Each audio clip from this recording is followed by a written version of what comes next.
We are back, guys. We took a week off. We didn't have much really going on last week. A couple local shoots. Mid Iowa had their shield shoot this past weekend, and the big shoot out in Yankton was past weekend. We'll get into that. I seen online that they had 400 some shooters. A pretty good turnout there. And you know what? Yeah. Holy crap! Yeah, I shot half of it, and I didn't have any desire to shoot all of it. Did they have like two or how many did they have? What? The shield shoot or whatever it was. They had two that weekend. Okay, that's what One I in thought. Coralville. That's what. Okay, I didn't know if they had any more than that. Yeah, that's the ones I know. I know a bunch of Okay. the other guys I know went to Coralville, but this coming weekend, Extra Paradise, Steve Lepick has his bow hunter state shoot, Mm-hmm. which be the second year of it, which should be Saturday, Sunday for that, and Boondocks Archery, Steve and Jamie Brickhound have their two-man bow hunter shoot this weekend. That's on Sunday. So those are the ones I know about. Well, today we got a guest with us, Lynn Hoch. Hoch. Very good. I met Lynn probably 6 years ago down in Lacona. Oh gosh, Was it that long? probably, Yeah. And we didn't really talk much. I mean, we just No, shot. I just doing my thing Yeah, and just because we got to talking to each other. I mean, yeah. it's, Well, started telling stories after once you hit time and you're down here, we'll come shoot and Yeah. don't want to get in everybody's way because you only got 6 lanes down there or whatever, Yeah. and then start telling some stories about what happens on the road and what happens at shoots and with personalities and yep. So, we'll kind of get into. I'll let Lynn tell his story, how he got started. But Lynn is our senior known pro. One of our senior known. Well, there's two. Yeah. There's two in Iowa. well, I'm not really known. Oh, I don't really sorry. don't- I really senior, haven't- senior Oh, pro. yeah. Sorry. Yeah, I mean, I have not shot. Yeah. I mean, I haven't shot a 3D, officially for a long time. So, Yeah. But you started out. Well, I'll let Yep. I'll let you get into that. well, back in the late '80s, my dad started bow hunting, and then basically, right around 1990, I was running traps between Lacona and Melcher, and I seen this humongous buck out in front of me, just walk right out in front of me across the road, and I was checking traps like, holy crap. I'd shotgun hunted. I hunted all my life since I was little, but I never really got into bow hunting. I did shoot my dad's bow a little bit, but until I seen that deer cross the road, I figured it was in the middle of November that if I want to shoot one of them, I can't be doing this as much. And then I believe it was 1991, there was a humongous snowstorm. So, and I could not trap. So, grabbed Dad's bow and went and sat in tree stands after that. Yeah. The next thing I know, the next year I had bows and tags and started bow hunting. And then I shot fingers then. So I shot fingers until 2004. And a guy from Jeff Jones, he moved in from Vermont, Lacona. I seen at the old Central Iowa Archery Shop.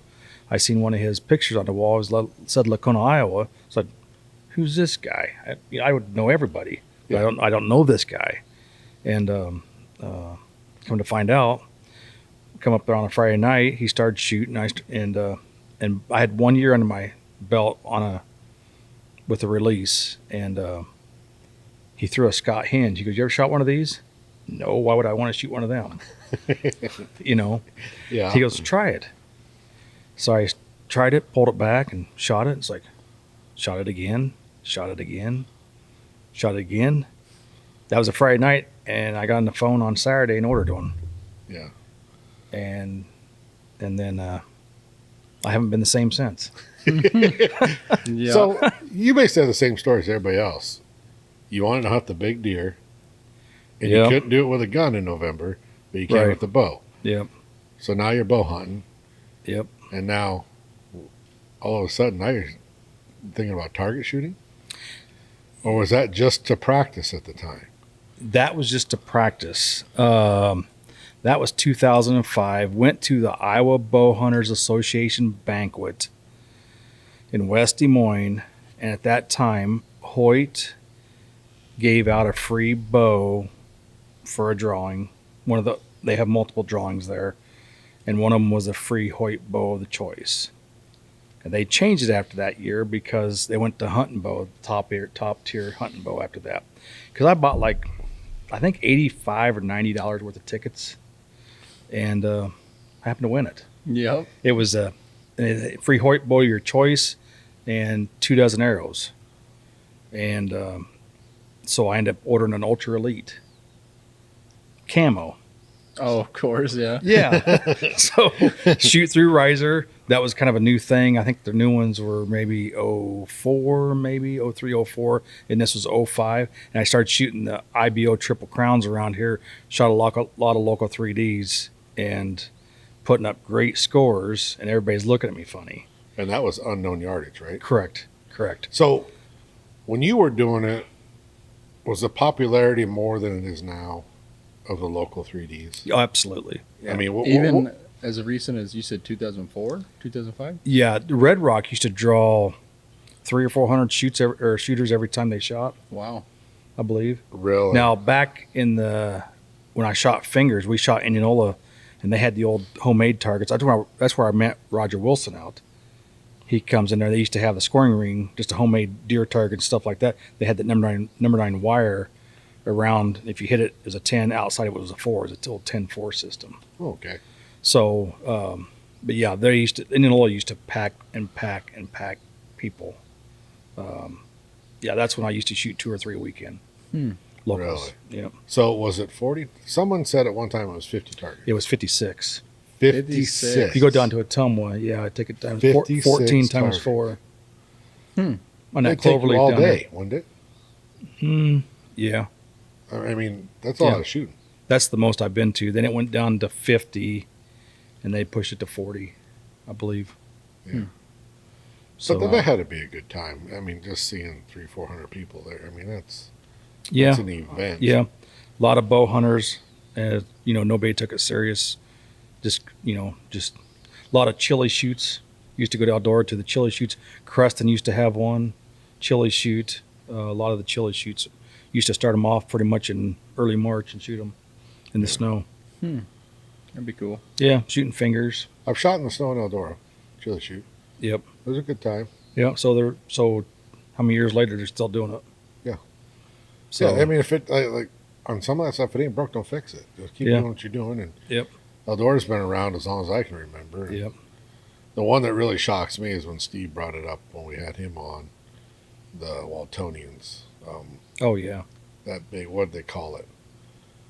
When they had 3,000-4,000 people there for a shoot. Yeah, I was out The there. rendezvous. Yes, I was out there. Matter of fact, I was shooting fingers pretty darn well, and went out there and Tommy Thompson waxed me one day. Oh, really? Oh, wow. Shooting fingers back in the day. I think we paid like a $30 entry fee, Yeah. something like that. And there was like a group of 5 of us, and yeah, Tommy absolutely waxed me that day. I've heard Tommy can really lay it down. Yep. He's still Yeah. got. It's just it's fun watching him and Mel. And I think one of my dad's first 3D, because he went to a 3D before I did. I think it was down maybe the Iowa Lakes. That's where he met Tommy at the first time he shot with Tommy, his first 3D. So Iowa Lakes, I shot that one probably 3 years ago, and they still had the homemade targets. Okay. Yeah. It was neat as shit. I thought Yeah. it was so cool. That's how many years is that? That'd have been when I was shooting fingers. Yeah, 96. Yeah, we South River Archer used to have one in Winterset with Keith Sparks. Yeah, I can't remember. It's been a long time ago. Yeah. So So there's been a lot of shooters, a lot of shoots, and a lot of people give it a. We used to have one down in Oakley. Don Dyer from Indianola, he had a bow shop in Indianola, and Don Dyer had a shoot down at Oakley, north of Sheraton there. really. Mhm. So you talk about 3D. That's where you basically cut your teeth. Yeah, But now I was shooting when I bow met hunter you, release. when I met you, you were basically just shooting indoor and outdoor target. Yeah, a lot of Most of the time. a lot of the younger kids that so basically, I started putting up some pretty good scores And I told Dad, I said, well, I know what I'm shooting is legit. I'm not too worried about that. But I've got to get away from you and shoot with other people to prove myself. Yeah. I 100% get that. Because in archery, when you start off, you're guilty until you're proven innocent. Yep. And that's just the way it is. Yeah, And, it's unfortunate it's that way, but it still happens now. Yeah, I'm sure it does. You know, it just I'm sure it does. But so I started shooting with some other people, shot some Iowa games with the honor system, and didn't fare very well. But when I went to double scorecard, I fared pretty well. So I wasn't too worried about that. But anyway, I got away from shooting with Dad. Dad kind of give it up a little bit, and another friend said, "You ever tried to shoot indoor?" Yeah, I shot indoor. We went to Omaha and shot, or Council Bluffs, back in the mid '90s, and shot some paper black and white targets with Dean Piccini. was that with Golden Arrow? No, that was a different club. Ohana? No, I can't remember. I cannot remember who was in Council Bluffs. Them or in Omaha. Those guys are. Oh, it's in. There was wrong side. Yeah, there was a there- spot in Council Bluffs Okay. at a bow shop there on the main drag. We went out there. I did shoot both them shoots out there in Omaha, some 3D. But I'd shot some tournaments. I shot at Irv's place down at University on some weekend tournaments with fingers, some 5-spot tournaments. Just playing with fingers. Irv used to be a hell of a shooter with fingers. I've heard about. I think Mark told me one year he won Vegas with fingers. Yeah, I don't know about that, but I know he was. There was back in the day. I mean, Central Iowa had a lot of great finger shooters. Really? A lot of great finger shooters. Well, that's what Tommy was one of them. Alan, Yeah. AJ's dad started out on fingers. Okay, Jim Caldwell was pretty good, and that was the thing. That was the thing. Is back in the '90s was shooting Was fingers. that before basically the releases we have now are nothing compared to what you had when you started, right? Well, they kind of work the same. Yeah, but the So- technology. Oh yeah, it's gotten. Yeah. The machinist part of it has gotten really really good and crisp. I'd say the index finger releases have gotten a lot more crisp and a lot more machined. Hmm. They're not air sloppy. But yeah, I heard at one point there was a finger shooter NFA basically, and then there was like a Pro Series, and then there was a Release Pro Series, and they were like kind of Yep. duking it out a little bit. Like, I don't know. So, what was your first trip to Vegas? My first trip to Vegas, well, I've been shooting 3D, and one of the 3D guys, or we'd been shooting target. He asked me if I ever shot target because I'd been putting great 3D scores up. So it's like, you ever shot indoor? There I go shoot indoor. 2000. This had to be 2007, and went to Lacona, and I had my Scott hinge release with the Zenith head on it, and shot a 353X on the 5-spot. First time I ever practiced without shooting fingers, because I got away from it, more bow hunting type stuff. Yep. Then signed up for the Iowa Pro-Am in Mason City, went there 2 weeks later, ended up getting third in trophy. Nice. It's the only time I shot trophy class at a bigger shoot. Yep. Speaking of that, so I'd heard from, I'm pretty sure this was about you, Warren, that you guys used to go to some IBOs together. Yes, the Triple Crown between Iowa, Nebraska, and Kansas. Okay. St. Joe, or Missouri. Kansas had another shoot, but St. Joe, Missouri, the Omaha shoot, and they had one in Atlantic. So, yeah, they had a Triple Crown. Your judging skills are pretty damn good then. They were.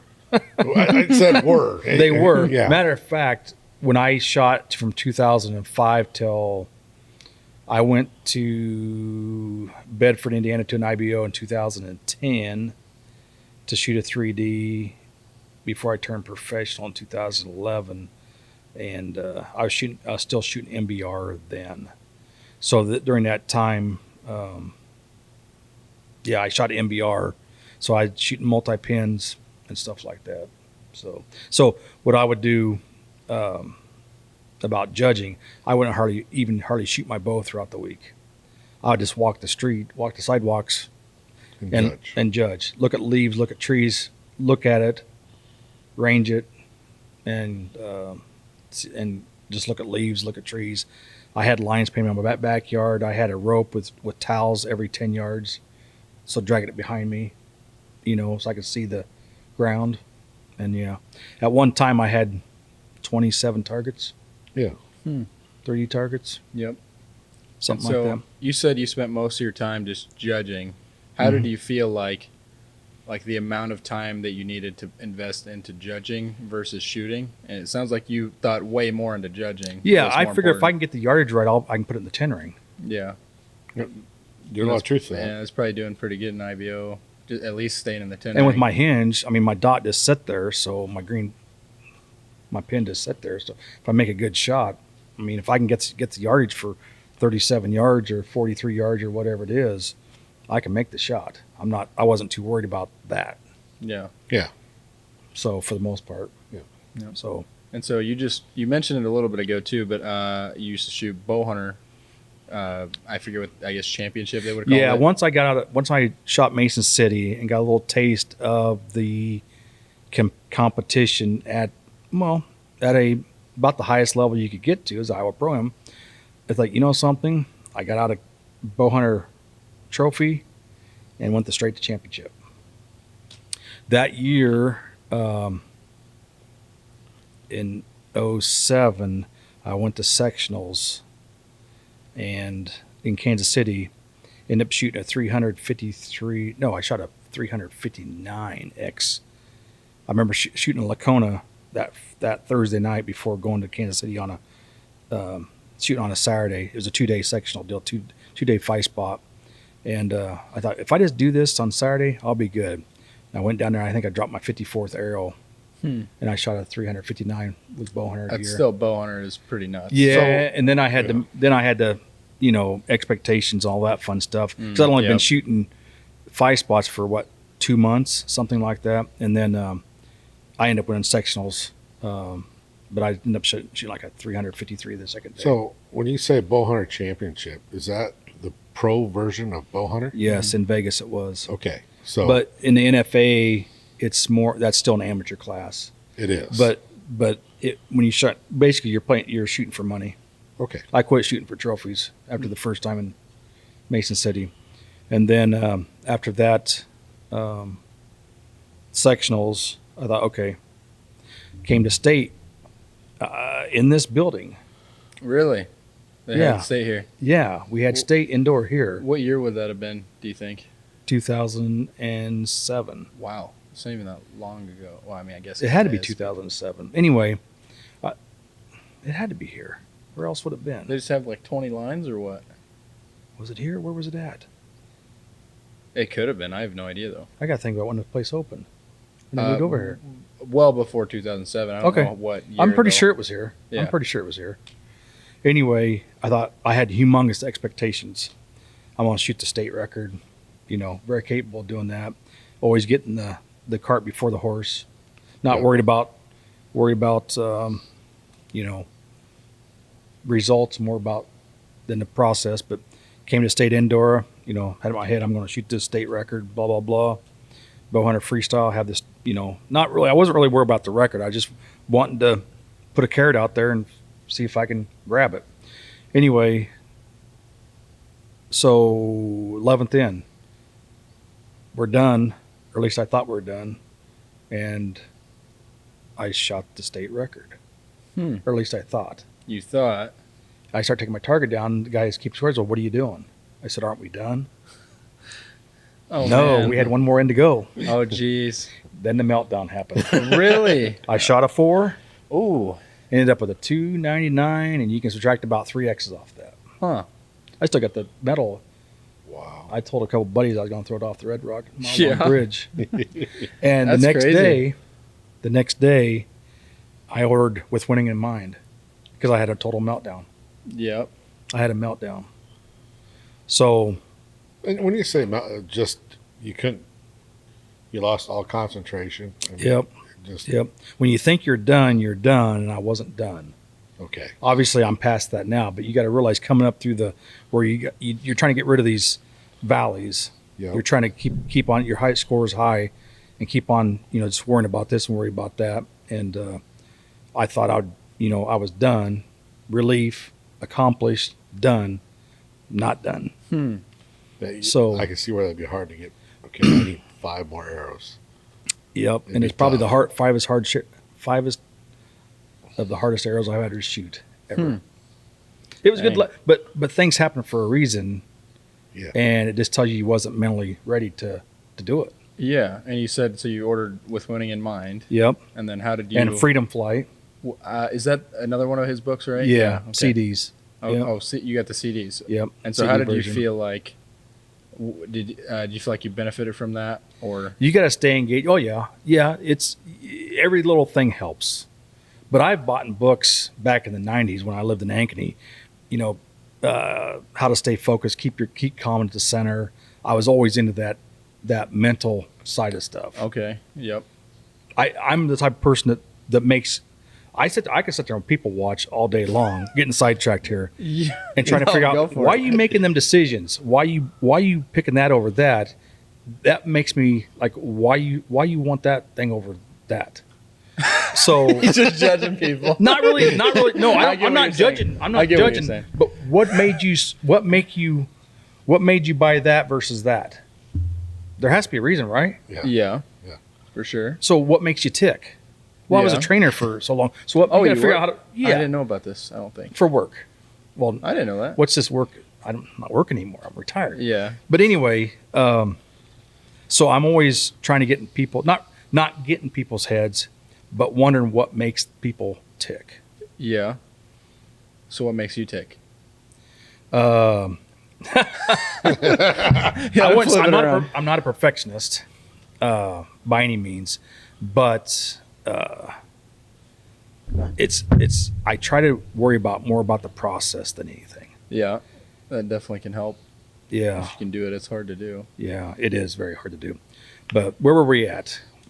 I don't remember. Oh, people watching, really? But People watching, but more of the mental game Yeah, of yeah. archery, the mental game of archery. So I'm listening to this. It's like, okay, this is going to take some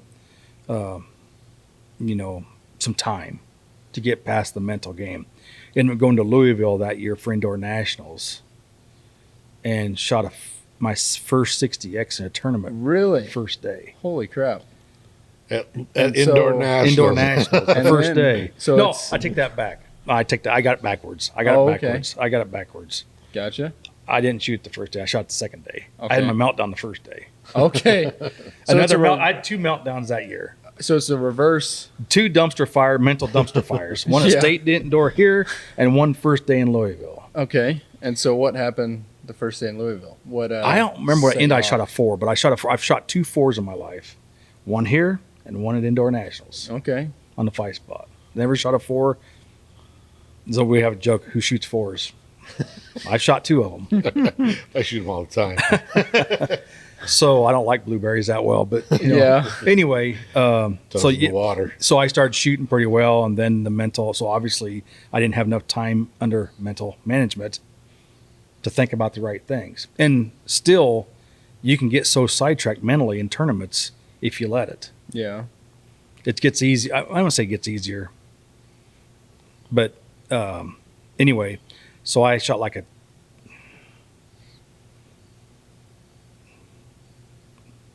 would have been 299, 56 maybe 57, something like that. 58, Mm-hmm. something like that. I got like first place, second flight, or something like that. Came back the next day, which shooting a 4 dropped me into the second flight, so I didn't Yeah. have a chance to get up to the top. So I ended up shooting a 360X and still one of the bow hunters that was shooting pretty well at the time said something to BJ or something. I was like, "Oh, it's a little late for that." So which it was, Damn. but it wasn't a little late for my mindset. Yeah. Yeah. Because you got defeated Because- the first day, but you got a chance to redo it, kind of. You come back. Yeah. You redeemed yourself. I mean, Yep. I know. I remember the one night you come down there, we're shooting league. You said, "I need some noise." Yeah. I mean, I got to think about it. What's he mean by noise? I mean, now that you're saying that, Conversations, kids. I get that now. Yeah. You shoot by yourself and it's quiet. It's not the same as on the line with noise. Yep. Well, if you're listening to somebody's deer hunting story behind you in a tournament, you're not doing what you're supposed to be doing in front of you. Yeah. It's as simple as that. Yeah. So the more noise, you got to stay focused. You can't worry about that business back there. Yeah. It's more actual practice for the actual thing. Yeah. Yeah. Yeah. So then 2000, when you said, now I'll get into the story about first time in Vegas. That was 2007 when I shot my 60X. Probably shot some 3Ds, blah, blah, blah. Probably went to the Iowa Bow Hunters Association, Eldora, when they had shoot-offs, actually. That was fun. Fall festival. Fall Festival had shoot-offs. Was accused of cheating, all that fun stuff. Still, you know, just you can't put up them scores, blah, blah, blah. Oh, yep. So I don't know what year it was. It had to be right in that area sometime. So, well, I won the shoot-off up there, and all that was, I don't think anybody's saying any sense about it, Yep. since it was right in front of them. Yeah. Yeah. So- It's hard to deny. Yeah. Yeah. So then the next year, well, we're going big time now. So we're going to, obviously, Iowa Pro-Am shooting championship, Still bow hunter. bow hunter championship. Yeah, but Bow still yeah. bow hunting setup. So this was before, no, you could have side rods. You could have side rods, 12-inch stabilizer still in a single pin. So not too much has changed. Went to Vegas. So that was my first year shooting a Hoyt back then. And went to Vegas 2008. And I still remember in the old Riviera, first day, I had one arrow on the target with 52 seconds on the clock left. Wow. I couldn't get my hinge to go off. I still remember playing the day. That was the first day. First day. Oh, That is a tough spot to be in. Holy Yeah. crap. But I got them off, and I think I ended up shooting like a 299.24 that day, That's really good. Yeah. something like that. I think I ended up 9th or 8th or 9th that year, something like that. There's been a lot of times where I've drawn check. That was 08, 09. I got in a shoot off for, I don't remember what place it was in Vegas. And then that's the year where I sat in the backyard, started in August, and sat there and pounded out Vegas rounds after Vegas rounds after Vegas rounds. In the summer, obviously went hunting, got my bow all set up.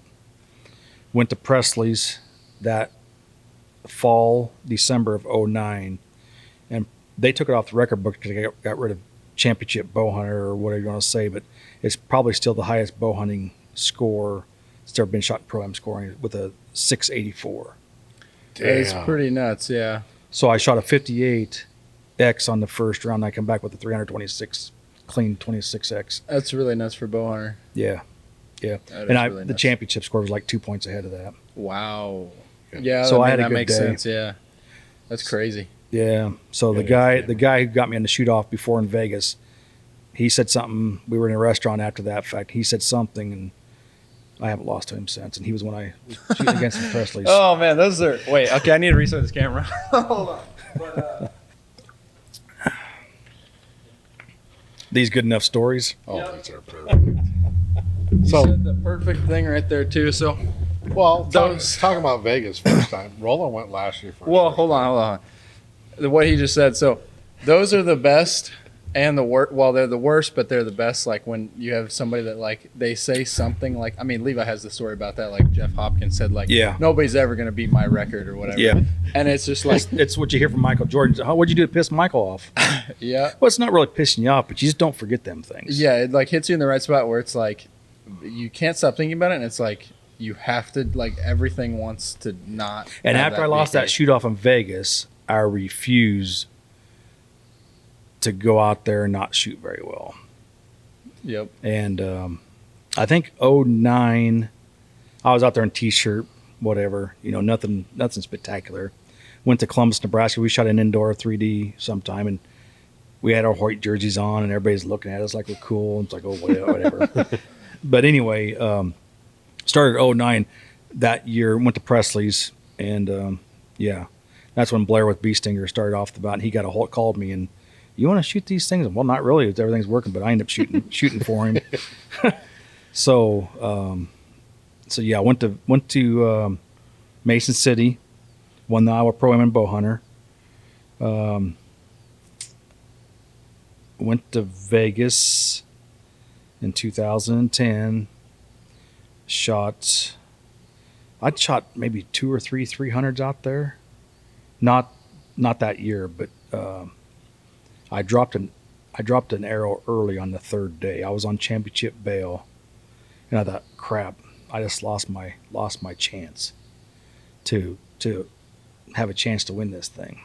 The guy that was leading it dropped his last arrow. Oh, wow. Wow. It got us in a 4-way shoot off for first place. That's pretty nuts. 2 down. Oh, So man. that was his meltdown, and he hasn't been the shooter since. I haven't hardly seen him. Really? Really? Yep. Went to Lancaster that year before Vegas. Ended up 4th out there. Got knocked out. Got knocked out. But went to Vegas, got in a shoot off, and practice ends. I think we had 2 Big Ten scoring ends that year. And it was the second end where I had one out at 9 o'clock. Just, it was going to be close. And looked down there, and one of the officials says 9. It's like, that arrow's clearly in. It's clearly in. I decided I need a second opinion. Had another official come over, another official. It was in. It was, I mean, I don't know what he was seeing, but it was clearly in. Yeah. So the next thing we went to X's, and I got 2 out of 3 X's, and the guys had still more X's to shoot. So I'm looking at the binoculars like, I just won. Really? I just won Vegas. Yeah. That's got to be a weird feeling. Yeah, and back then, from the bow hunter championship class hasn't been the same really since then, as far as attendance or shooters. So it was kind of a pro bow hunter class. I mean, Yeah, that's what Mark said it used to be. Like Yeah. It really used So- to be a pro class. Okay, you say that. Did a lot of the guys you shoot against now, were they in that class? Gillingham was in there. I believe Eric Griggs was in there. I don't remember. Randy Ulmer might have been in there at one point. They didn't shoot that year, Okay. but they'd shot it before. So yeah, it's like, oh crap, I just won Vegas. So by this time, it's like, who's this cat? When in Presley's setting this, go to Lancaster, get a top 4 out there, so you're drawing a check, Yep. and then Iowa Pro-Am, you're winning that, and go to Vegas, and then Indoor Nationals is next. So off to Louisville, and my mind now is I'm playing with house money. I mean, I really am. Just like, Yeah. I have nothing to prove to anybody. I'm just going down and shoot. Popped out a 60X with bow hunter gear the first day, and I was clean the second day. And it's been the tightest bow hunter there ever has been. Blake McDonald got 3rd that year, and there's a guy out of Pennsylvania, I believe, that got 2nd. The old record was 118 X's, and there was like 6 guys that shot 118 X's. I dropped my 54th arrow in that lower left-hand spot, and I had to get a line judge to call it out. So ended up 119 X's, set the national record. Holy shit. Which and is then- pretty nuts, yeah. Yeah, and then the kid from Pennsylvania shot the 118. Then Blaine McDonald shot 117 X's. Wow. They were on my tail, and I would say at that time it was probably the best I've shot with people chasing you, because it's hard to shoot from the lead. It's easier to shoot from second place than it is first place. Yeah. Third day, where they're on your bail, right? Yeah, we're on championship bail. Yeah. Okay. I didn't know how that. Yeah, I didn't know how. it's I a didn't know how 60 indoor, or 60 arrows on Saturday, 60 arrows on Sunday. Yeah, I didn't know how indoor nationals So- worked. Yep, just 2 5-spot rounds, and that's it. It's like coming up with a silver bowl. Probably the best shooting, because you just like the Vegas win is an awesome win because nothing's like Vegas, but you're in a shoot off with 3 other guys, and it can go. But I led this thing basically state day 1 all the way through. So, and then not so sure what I did after that. As far as indoor nationals, it's probably been pretty much over. And then I said, something, I've done enough in bow hunter. Is that when you switched to open equipment? Yep. Went over to open and shot. Because hold on. I won the Iowa Pro-Am 2 years in a row, so maybe I won it 09 and 010. When something you like went to that. Open, did you go the pro or did you start amateur? No, I brought my pro card. You went your pro card. Yeah. Yeah, because I was shooting good enough scores. I mean, the scores now are crazy, but you look at the old scoring, and I was consistently shooting 300s on the Vegas round. So yeah, I went to So that would have put you just in. You wouldn't have been senior class yet then. no, I'd have been that's 2011, 12 years ago. Yeah. 40. I'm 55 now, so yeah, 42. Yeah, you would have been the high end of Yeah. that. Which honestly, it makes a big difference. The only thing I didn't want to look back on, I said, what if? Yeah, What I if? don't want to ever live with the what So if. yeah, so it's like, well, you just go try to do your best and go from there. And I've shot on championship bail with Chance and Presley's. Shot 60X out in Presley with bow hunter gear and freestyle gear. So Did you stick with your Hoyt then with freestyle? yeah, until 2013 or something like that. So yeah, I 2012 in Vegas, I shot like a 325 the first day. And what's so crazy about that is okay, so you're left-handed, right? Yep. So what a right-handed guys, I wouldn't say fear the most, but it makes them uncomfortable. Left-handed guy looking. Left-handed guy looking at you, right? Mm-hmm. So I get out there on cloud nine. I'm shooting pretty well at home, whatever. Get out there, get on the bail in the first year of South Point, because the last year, 2011, we shot in the Riviera and shot pretty well. I think that's ended up 2 down, maybe something like that. But first year at South Point in the arena, get the bail assignments. I got 4 or 3 other guys that can't speak a lick of English. They're all foreigners. Now that great. Then I got on the line. One of them's left-handed looking right at me. That's hilarious. And I'm thinking, great, this is awesome. Yep. Hopefully you get to experience that in Vegas. I got to. They all spoke really good English, but I got paired up with 3 other females, 2 of which were from not the U.S. Yeah. But yeah, they could speak. They good understood English. numbers, though. So Yeah. talking about left-handed, it screws me up when I shoot with the left-handed guy beside me. Oh, yeah, I'm sure. Oh yeah, you're like, why aren't you looking at me? Yeah, no shit. It's like, The fuck? I'm looking at your back. Yeah. This is odd. Okay, well, but So what do you try to do? You get through it mentally. Yeah. You cannot let. I've heard people talk about the Iowa Pro-Am in Mason City where there was a vent blowing on me. Well, you can't worry about that vent blowing on you. You can't. I mean, you can, and if you let it bother you, you're not going to be doing what you're supposed to be doing. So worry about the things you need to worry so about. But talk anyway, about mentally. Well, I shot at home in my basement. I bought a 3D grizzly bear in the stump. He was sitting there on the side. I could get 18 and a half yards in my basement. I know because I have a tuck in the garage. I'm in there shooting, and the cat runs through, and I keep shooting. Buddy of mine goes, "Didn't that cat bother you?" "Why are you looking at the cat?" right. He goes, "Huh, never thought of it that way." Yeah, and that's basically what you're saying. Shoot your shoot. I mean, Yeah, I mean, it goes back to you're still shooting the 29, 20 yards, blah blah blah. You got to do what you got. I mean, it's kind of like thinking about the Olympics. Every 4 years, you only get a certain time, a window to make this stuff happen. Yeah, It's kind of like this shoot over the weekend. You only get so many Iowa Pro-Ams to shoot. You only get so many Vegases to shoot, Yeah. and you got to make it happen. So that year, 2012, shot a 325X. Said I'm gonna worry about what I need to worry about.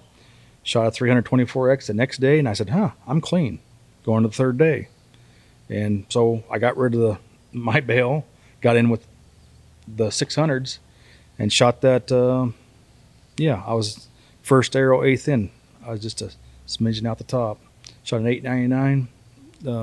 It's the best I've done, in Vegas. 899 and 119 in Louisville. So indoor nationals, and so just getting through them mental hurdles.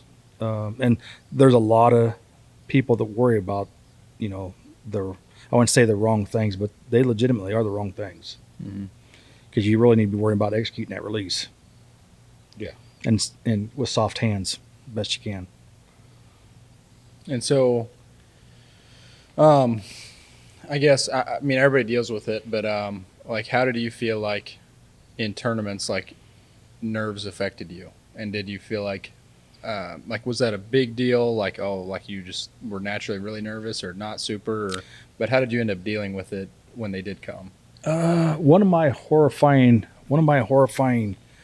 probably shoots was stayed indoor out in Toddville after I'd won Vegas. I remember shaking pretty good because it felt like I shot national tournaments better than I did local tournaments. I heard you say that once. I don't remember. I think it was at our shoot, but yeah. Yeah, just because. Is it the pressure? Okay, so Or you're mentally. I wouldn't say it's the pressure, but it is the pressure because you're damned if you do and you're damned if you don't. What are you supposed to do as a local tournament? Everybody's That's a good point. Yeah, I get what you mean. Because it's like if you do well, it's like, oh, well, you're just a guy that won Vegas. But if you do bad, it's like, wait, you won Vegas and you did bad here? And so, yeah, you are. It's like this shoot last winter here. Yeah. Yeah. Yep. I literally couldn't win either way. Because if Yeah. you win, well, duh. Yeah. You're supposed to win. Yep. If you lose, well, you suck. Yeah, I know. Yep. So you get in that position. So you just, but luckily I have a mindset of, I won't say never be satisfied, but, basically. Now, you say that. I get that. But for me, if I could shoot head to head with you and even come close, I'd be ecstatic. Yeah, I mean, it's, you know what I'm saying, Roland? but I don't know. you can't control. You're not playing No. defense with anybody, so you just Yeah. can't Yeah. worry about. I mean, like for that shoot, Mm-hmm. I come down the end. He beat me by, let's say I was in the championship, or whatever the hell it was. I don't remember. He beats me by 2. Oh well, I got beat by Lynn by 2. He had to beat me by 2. I mean, Yeah. it's still you're shooting your game against somebody that's done it for how many years? Yep. well, You shouldn't. Hey, he's going to win. No, everybody's beatable. oh, there's no question. 100%. But I'm not so sure you need to think about everybody's beatable. I would more just you really need to shoot your shot with the best form you can do. Yeah, because And if you're thinking about beating that next person, you've already lost. yeah, I mean you're crazy if you think that way. Because It's easy to think that way, but you're crazy too. Yeah. Yeah. Because you're And- setting the bar as like your mind, like, I mean, it's kind of like with winning and mind thing. It's like, now that's the ceiling we need to hit. And so your brain's going to lower your performance to hit it instead of just trying to hit it the highest you can. like my indoor stuff, I'll shoot. Don't ask me what I'm scored because I have no idea. Like at a tournament, I call the arrows. Yeah. I don't want to know my score. I want to stay focused. I need to shoot these 5 shots. Whatever happens, happens. If I do my job, that'll show up. You know what's so funny about that? The first time I won the Iowa Pro-Am Bowhunter Championship, I told myself, I shouldn't say this, but I'm going to say it anyway. I told myself, I'm not keeping score. I'm not calling. I'm setting back. I'm going to be the last one to raise a hand if you want to do this. It's about the only time I've ever done it. Yep. Because I don't want to see this. I don't want to see this. I'm just going to focus. I don't want to see that scorecard. I don't want to see anything. It does make it harder for sure. Yeah. Seeing stuff. But Now, yeah. give me that handheld device. Let me run it. I watched it all the way through the weekend. So, but then just trying to get that. But then again, shooting my first 60X, I had to go to Lacona, shoot 30 clean arrows, then come back the next day to shoot it. Well, I can shoot 60 in a row. So you just got to get past them little hurdles Yep. all the time. Yep. So now it doesn't bother me, but you have to go through your fear factor. And now, kind of like shooting against the lefty with 3 foreigners, you have to embrace it and roll with it. Yep. And know what? So you got to figure out what you're scared of, what you're fearing, and pretty much start nibbling on it to get better. It's That's no a good different. way to put it, yeah. I mean, it's just the way it is. So no matter, I don't think it's anything in life, you're scared of something. I mean, being a trainer, everybody always naturally gravitates to their strong suits. Get them out of their comfort zone. Yep. Because the way I tell employees, and what I did, is that, okay, problems, issues, they're always going to be here. Mm-hmm. What do we do as people, though? We get better at accepting them. As you get older, you don't worry about things as much. When you're younger, you pinch pennies, you do this. As you get a little bit older, you don't sweat things like that. So because you dealt with turbulence throughout life. You mentioned getting older. So when you went to the senior class, Mm-hmm. did your mental game stay the same? Or did you have to change a little bit? It stayed the same. It stayed the same. Stayed the same. But with nowadays, it all depends on which Lynn shows up on the weekends to shoot. So, but it stayed the same. Which lens? I didn't even catch that for a second. I think you said which lens. I was like, Oh no, this cat. okay. Yeah. Because it's not. I can't recover in hotels. I can't sleep on plywood like you can. Yeah, you're not wrong.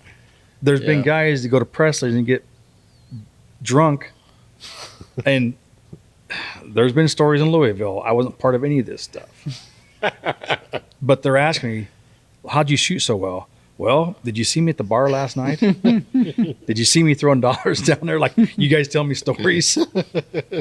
I mean, you guys are telling me the stories, and I'm sitting there trying to sweat it out because I'm the type of guy you only get one time a year to shoot this. Yeah. If you want to go out and get shit faced drunk, Yeah. why not do it on the Yeah, indoor do it another nationals? time, yeah. Yeah. I mean, pretty I'm expensive kind of, trip. I wouldn't say I'm all business, but Yeah. I mean, it's the only time you can test your skills or test with the big lighting. Yep. Yeah. No, I feel you. With I the mean, I'm spotlight. not. Yeah, you're basically under the spotlight. So, I mean, you guys go to these ASAs. Well, you can't shoot them tomorrow. No. You can't shoot them this weekend. How many? Yeah. Are you going to go to these ASAs and get drunk? Yeah. I agree No. with you. I I mean, I'm agree not a drinker 100%. No. anyways, but yeah. Yeah. Whatever you do. I mean, so you gotta take a little, get serious a little bit about the stuff Yep. and go try to make it happen. Mm-hmm. Yeah. You can have fun and still be serious, but don't be. I mean, I like Metropolis. There's no way I could drink after that heat. Oh, yeah. I mean, Oh, Metropolis. For some reason, I thought you said Foley. I don't know no, why, but Foley yeah. was different. Foley I was was going to say, yeah. I haven't heard the stories, like I've heard in the past. So everybody's getting better, I think, or unless it's getting At or you just mean in general about in the general drinking and stuff? Yeah. About the partying. Yeah. I forget No. who told me, like the Dave Cousins stories and stuff, like Oh, after a big geez. win and stuff. But yeah. Oh, it was Warren. But, yep. Yeah. It's so Well, like the ASAs, like what we did, like Foley, we had a decent meal at night. Mm-hmm. You might have a beer with your meal, Yep. but otherwise, yeah. nothing. The alcohol. There's been many times I drove back from Louisville or something with hardware or a good tournament, Yeah. and people are sacked out because in vans or whatever, and because they didn't shoot very well. Yep. And I've heard, it's just, pick whatever you want to do. I'm not going to get involved in that. I'm down there for business. I mean, Yeah. I've always been that way. When I say I'm going deer hunting, I'm going deer hunting.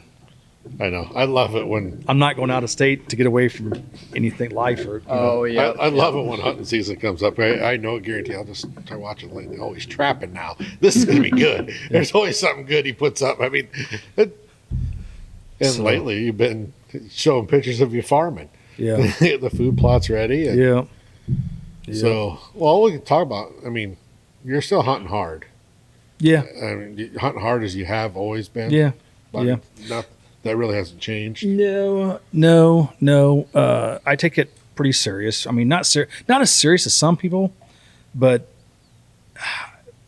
the little things you got to do in archery, the little things you got to do. I've told this story many times. The trapping part. You are one of the few guys I know that still trap. There's a lot of trappers out there that but you're expecting to trick this animal in his bedroom, in his living room, and step his foot into a trap.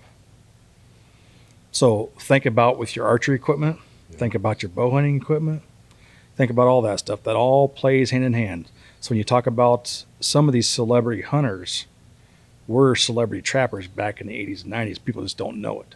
Tom Miranda was a huge professional trapper. Is he the one that got the? So He was at the Iowa Bow Hunters probably Banquet a couple who's years got the ago. lazy eye from Illinois? The I old don't know. guy, Billy Bob Bob Joe. Anyway, he used to be a big trapper. Okay. So what I'm trying to say, these little details matter. Seeing these little details, trying to do everything right. So these little details on archery equipment matter. You just can't call it good enough. So getting, arrows to fly. Well, I assume you spend just as much time on your hunting bow as you do your target bow. Yeah, I was still playing with it today. Getting broadheads to fly Mhm. the way you want. Yep. I mean, Yep. Different arrow. so now before we started, you said you've been out of Colorado hunting, Mm-hmm. Canada Canada, bear hunting. bear hunting, and where else? Oklahoma went hog hunting. I got to Okay. think about it. So you've But- had a few out of state trips, Yep. but I think your love is the deer, isn't it? Here in the Yeah. Midwest. Well, yeah, that's what I grew up with. Yeah. So I would like to go back elk hunting. We did it for 3 years, 1999, 2000, 2001. Some of the hardest work you ever do because we did it.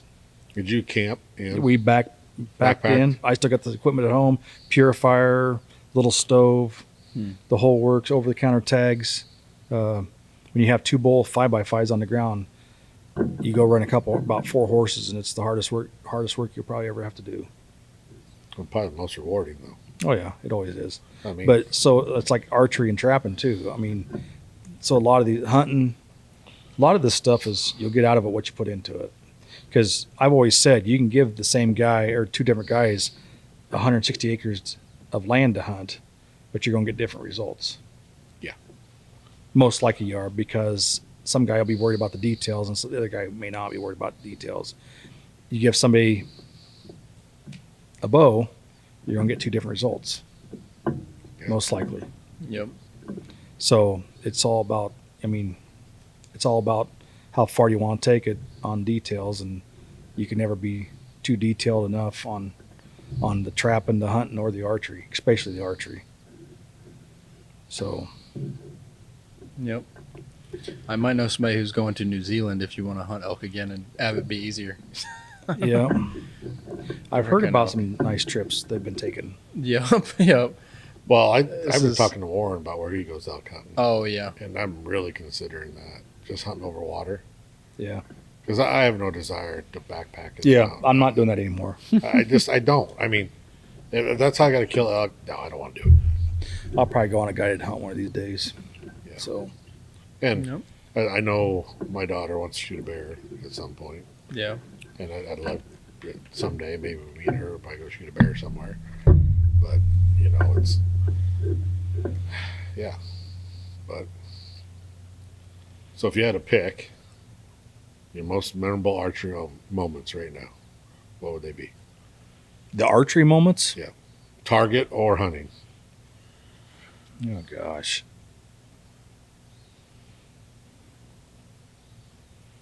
Well, it has to be target. I mean, it has to be. And- Because I've had 20 some years of straight Pope and Youngs. So, You do shoot some nice deer. I can't mean, argue. I don't know how many years. To be honest with you, I lost track because it doesn't matter. But the turkeys did eat your lunch this year. One of them, I took care of the one turkey. The year before did. You know what's so funny about turkeys is Should be shot with a shotgun. no, oh no. Actually, shotgun's too easy, and bow hunting's just can be a little too hard. I went a lot of years doubling up the first day. Well, it wasn't that long ago that you couldn't shoot 2 birds in the same day. You had to wait till the next day. Turkeys have been, they've been a little rough on me the last couple of years, and Bring up open wounds. Here they're with they're Lynn. paying me back. It's like I've caught over 100 coyotes on the farm, and So when I die, just put me out there. They can pay me back. Oh man. I They can was, pay me back. I was pulled on the job site one morning. There's 35 turkeys in there. I go, yeah. They're pissed at you, Lynn. Well, it's so They're funny all about right is here. that okay? I'll be in the same field as these 5 this last spring, and I still had them on camera like a month ago. Yeah. It's like, you little rat bastards. It's like, but yeah, now they're just taunting me. But the the best moment probably is indoor nationals in Louisville. The 119. The 119. I was so close to 120, and what's so thought just because I didn't realize everybody was watching. Yeah. Because the word gets out, like this guy's going to set a record. Yep. And when I turned around, I didn't realize, wasn't paying attention, nor should I have been. Yeah. And it's about how you shoot, how you react. And actually, my second day target was probably tighter than my first day target. Really? Yeah. Wow.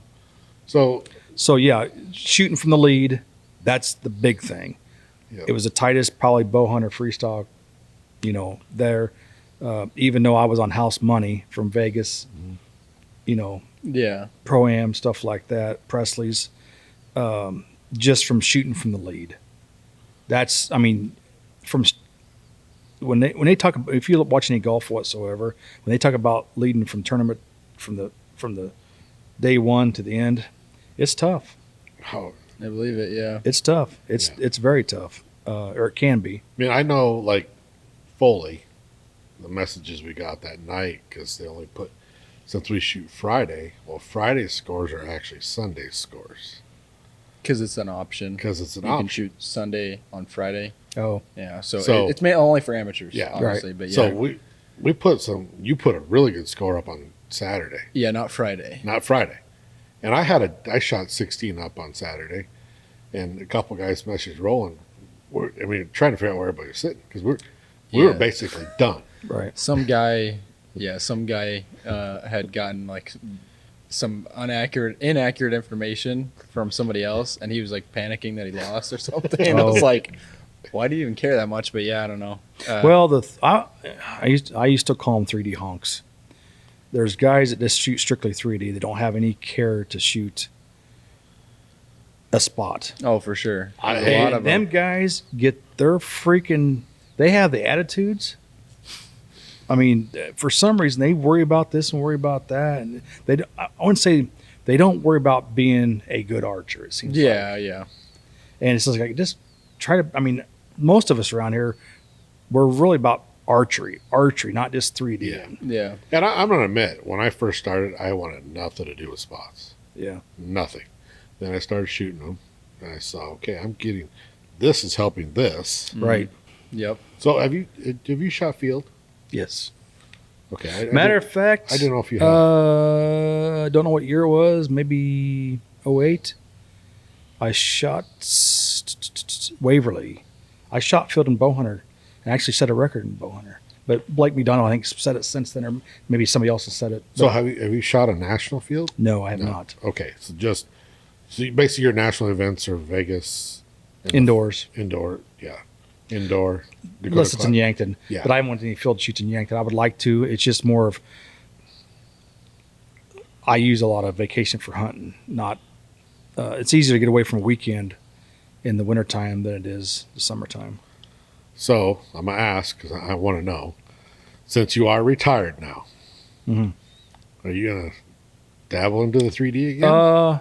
We'll see. We're not going to hold you to it. We'll Just- see. Are you thinking about it? Oh, yeah. So I can try to drag you along with me in the summer? Maybe Foley or something. Maybe February? Maybe February. He says. That'd be a good break from the winter. That It one's would. a Vegas is really done. nice one, I think. That's the best one, I think, Foley. But Foley is a blast. it's We'll on the see. beach and stuff. Okay. One thing about it, the one advantage we have is we can shoot indoors a long ways now. Yes. So the trainings is possibly there.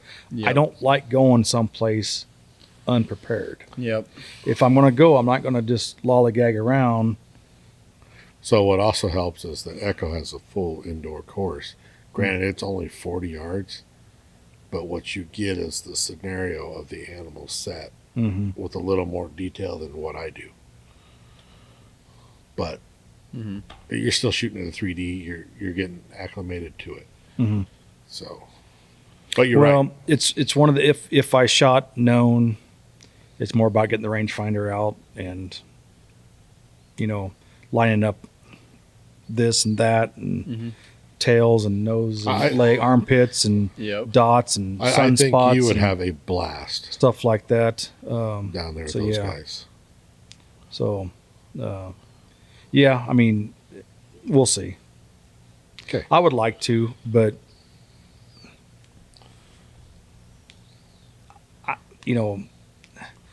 I put so much focus in on the indoor stuff because to me that's more the archery. Yeah.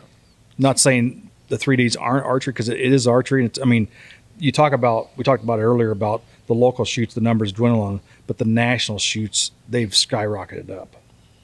For a target. Everything. Really? Everything. You hear about all these records being set. Now that you say that, Vegas is up to 4,000 people. so why can't we draw the people for the Iowa Pro-Am then? Or, I shot Midwest Open last year for the first I will time. say this: when it was in Mason City, it seemed like we drew a lot of people out of Minnesota. Not so sure. Kansas City Pro-Am pretty much has dwindled down to nothing. For some reason, the Pro-Am, it seemed like the Rushmore Rumble has kind of brought indoors back. The Hoosier 690, even Peoria. After we lost Presley's, it just doesn't seem like it's the shoot it used They're to moving be. it. Are they? It's going to Springfield. Again? Oh yeah, I heard that. Oh yeah. It's going to I heard that. Springfield. So some of this Pro-Am scoring or Pro-Am in general seems like the numbers have dropped for some reason, but it seems like the national shoots, the bigger shoots have, Well, Rushmore was packed the first year, wasn't it? Well, the first year was the COVID year, right? So it replaced Vegas, kind of, right? Am I right on that or no? yeah. It was in February, wasn't it? It was like an interim. We did it Vegas. in September. No, it was in. It was cold as shit. It was cold because I had a spot on my thyroid that I had to do that before I went up there. Yeah. I had to get a deal for an ultrasound. So yeah, it was. Yeah, because I had surgery in March, so it had to be February. Damn. So that was not a good outcome on that ultrasound then. That Well, sucks. it's good because it's got it out. Yeah, I mean, they figured it out. Yeah. what are you going to do? Yeah. I don't worry about it because it's like one of them deals. What are you going to worry about? Yeah. Yep. I like So- that attitude. So, but yeah, you're right that I am going to Vegas for the very first time in February.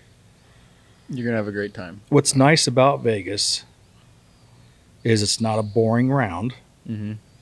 You're chopped up out there, so you're in your own little world, whether it be the ballrooms or the arena where I shoot at, and you're in there for approximately 2 hours, and you can go have fun after that. Mhm. And what's nice, what the best thing about it is you're out there in February. Yeah. Yeah. It's a good time. Yeah, Yep. I know.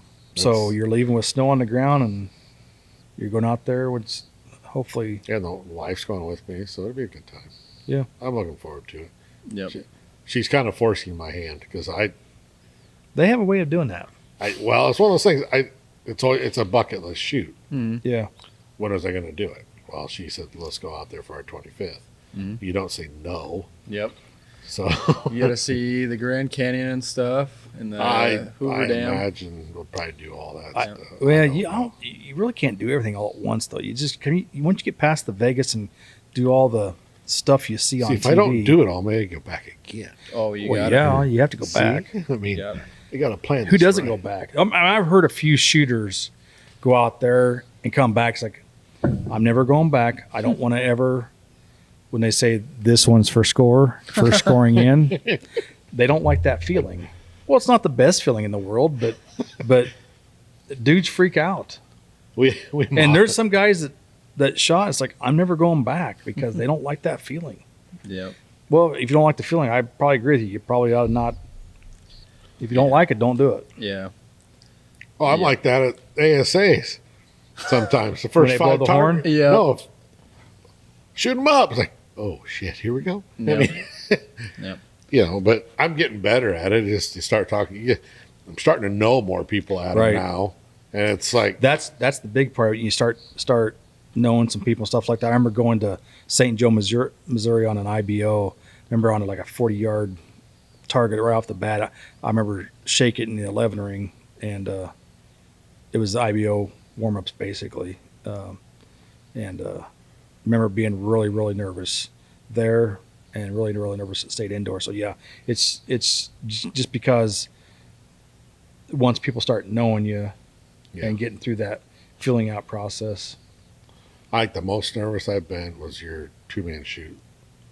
Oh, because you made the shoot. Well, we were leading after Yeah. the third target. We had 2 more to go. Yep. I'm going, oh shit! We gotta have these because I know what they're gonna do. And You don't know, but okay. you can't play defense. But I know Yeah. what you mean. Well, if they shoot a 14, I have to have this. Correct. Well, there's And I'm playing the game in the my head. strategic, yeah. Let's figure out. It's like holy shit. I mean, that feeling felt like the very first time I shot a deer with my bow. I'm going, okay, this is a good feeling. Yeah, I'm sitting that's here- a really good mindset. I'm sitting here going, holy. My first feeling of shooting a deer with a bow, it was a buck. My dad was back in the garage skinning coons, and I'd shot this buck. And I go back in there and I said, I've shot the biggest buck you ever seen. Yeah.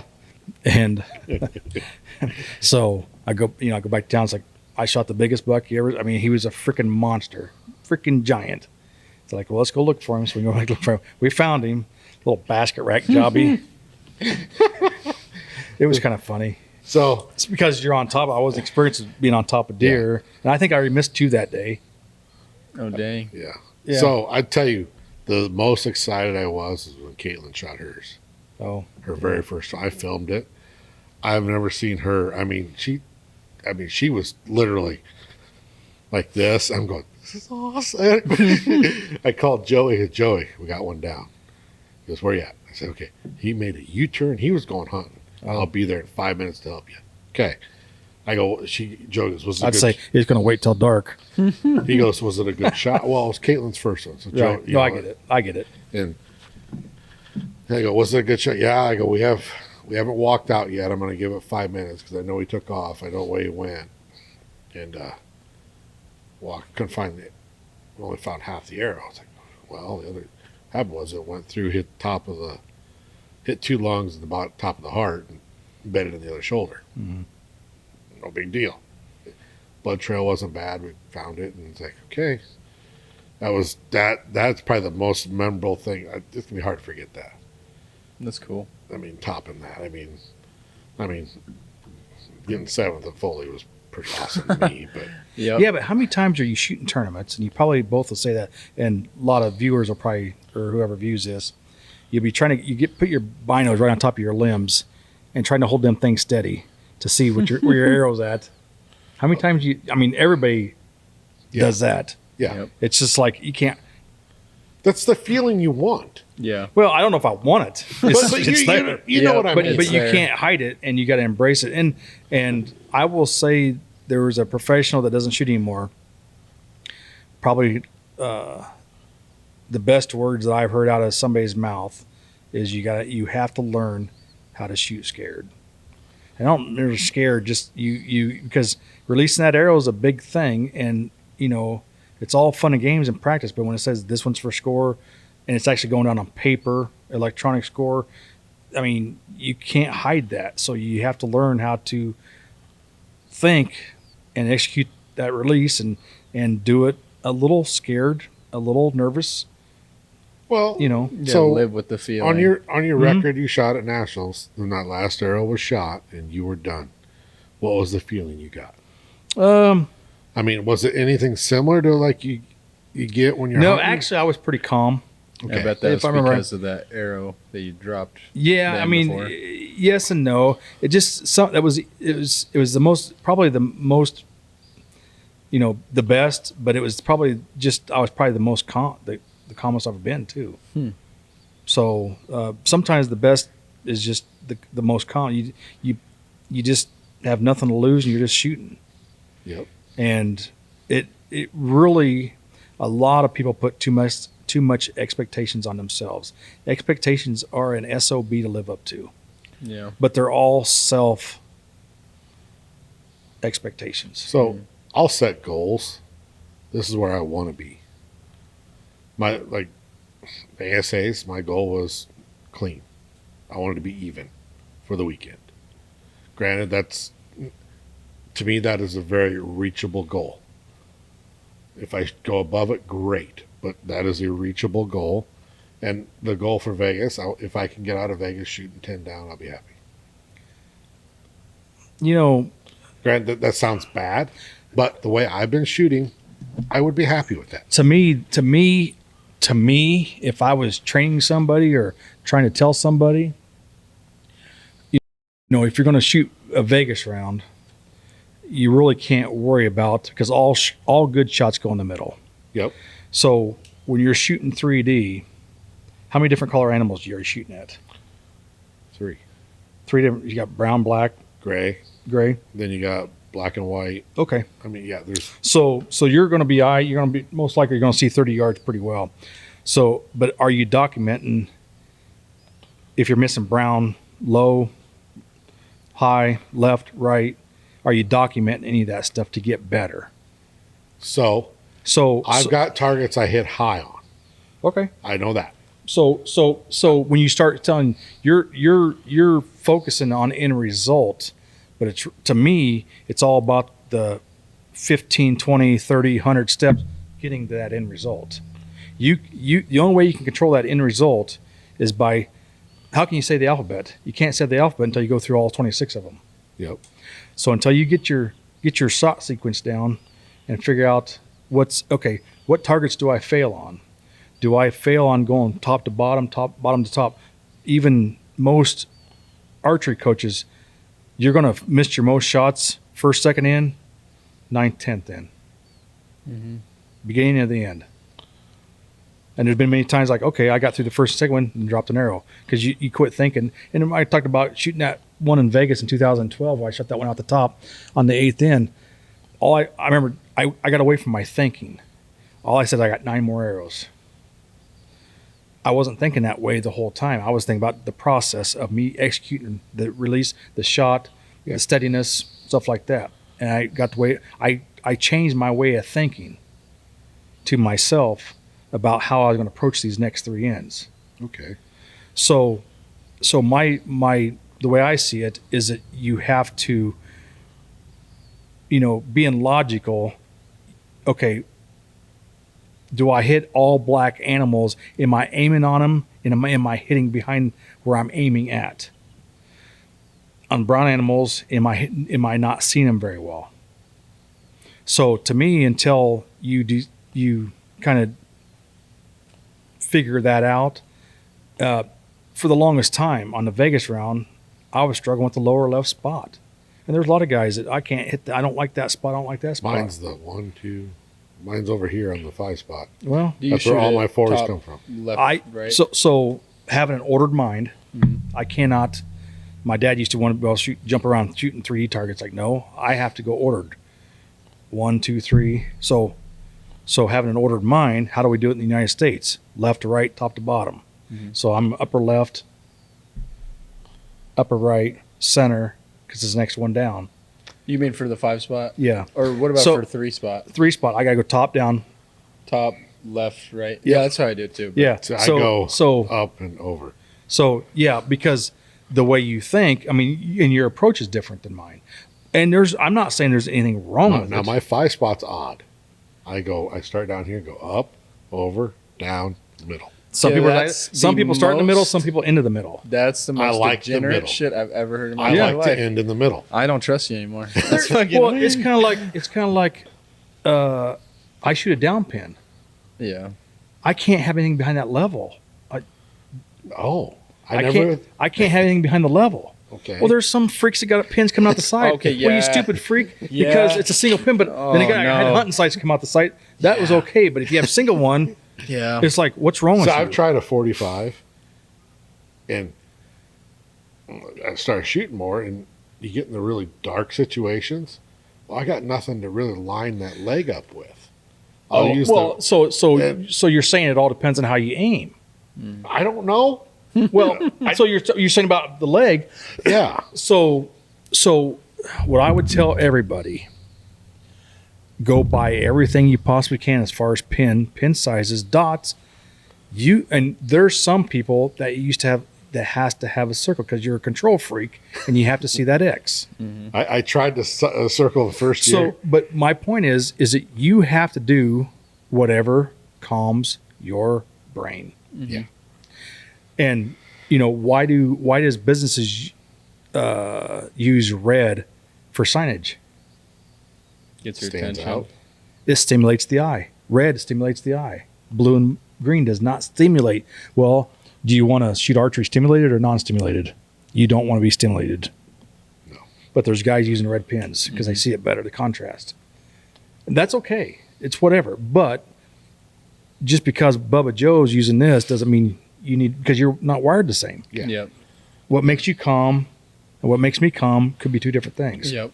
Yeah, you gotta figure out what works for you because there'll be people that use a dot that covers up almost the whole yellow. I don't have to look at it. I don't have to see that X. That's just the halo around it. That's So I did, when I went away from the pin and tried to dot, I kept peeking. I need to fix this. I need to fix this problem. I'm a control freak. So I gotta see it. I went with the circle. I shot the circle one year. Worked good. After that, AJ goes, Adam, just put a really small dot in that just covers the X and the 10. Then you'll be micromanaging something. Could be, possibly. I did that last year. I shot my best indoor There scores you go. ever. There you go. Because all I got to do is hold that goddamn thing in the yellow Right. and the white instead of trying to hold that circle to hold it all in there. It's like, you dipshit. I think D Wild said it best. And when I was back in the trying to figure out why I was shooting 58, 59, 60 X's, and then my bad score would be 51, 52, 53.